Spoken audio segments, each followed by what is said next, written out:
Hey guys, what's going on? James here, and in this video today, we're going to be talking about all the players that we all should be keeping an eye on for the Tampa Bay Buccaneers mandatory minicamp here in 2024. Now, the 11th, 12th, and 13th are all the dates for the mandatory minicamp, and I thought no better place to start than with Buccaneers offensive tackle all-star Tristan Wirfs. The three-time Pro Bowler, one-time All-Pro, and one-time Super Bowl champ is expected to be at the mandatory minicamp, but at the end of the day, you never know until the guy is there. Now, I do believe he is going to be there, but what's going on with that contract situation, right? That is going to be the most interesting aspect of what's going to be going on surrounding Tristan Wirfs going forward. As I've said in a previous video, the Bucs do have a little bit more cap space now. A lot of you wanted to just throw that towards a contract with Tristan Wirfs.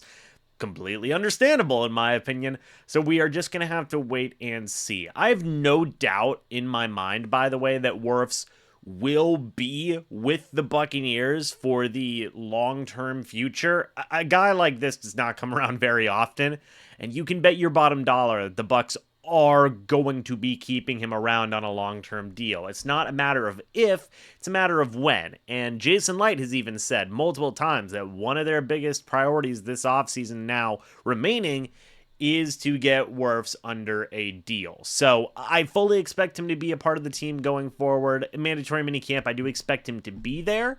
It is more so just keeping an eye on those contract negotiations and how they proceed going forward.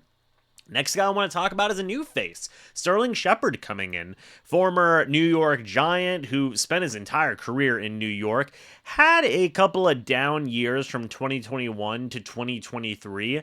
And I mean, honestly, he even said like he wasn't really looking for a lot of opportunities, but the chance to join Baker Mayfield in Tampa Bay was quite literally too good for him to pass up. They've got him on a veteran minimum deal, which I think is a fantastic offer, by the way, or a fantastic deal for the Bucs to get a veteran caliber wide receiver in Sterling Shepard on a vet minimum. You'll love that every single day of the week. I honestly have him tabbed as the number 5 wide receiver now with room for more.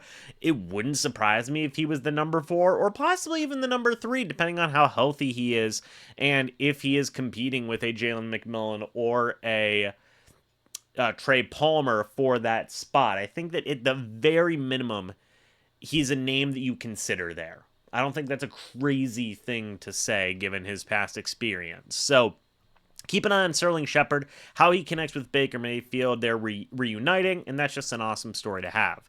Finally, I'm going to throw a few people in here just because there was too many positions to talk about, in my opinion. So let's just kind of go into it. I want to talk about the backup tight ends because you have so many names there that it's just kind of like, what's going on? You've got Devin Culp out of Washington. You've got Payne Durham. You've got Keefe. You've got Tanner Tuula. They still say David Wells is on the roster, but according to Spot Rack, he's not, so I don't really know. But point being is that all these guys are battling for tight end 2 behind Cade Otton. The Bucs haven't added anybody else in terms of veteran names, so to speak. They've got a lot of young guys.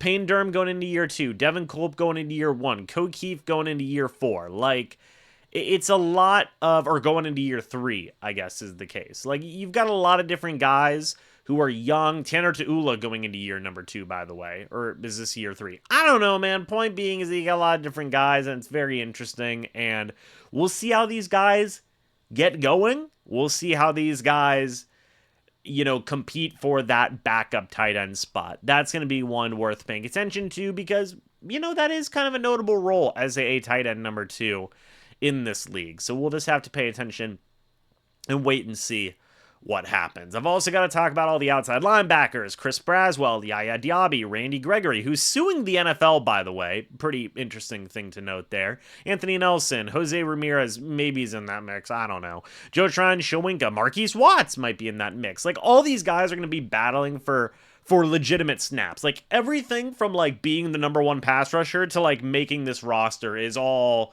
fluid type of situation right there for the Bucs, right? So it's going to be interesting to see how all those guys battle. I wanted to throw them in that mix because I feel like there is just as much of a question mark regarding the outside linebacker position. And its entirety as there is with like the tight end position and everybody behind Kate Otten. It's a very fluid situation. So that's it. What do you guys think? Who else are you going to be keeping an eye on during the Bucs mandatory minicamp? Of course, we'll be covering it all here on the channel throughout the next couple of days.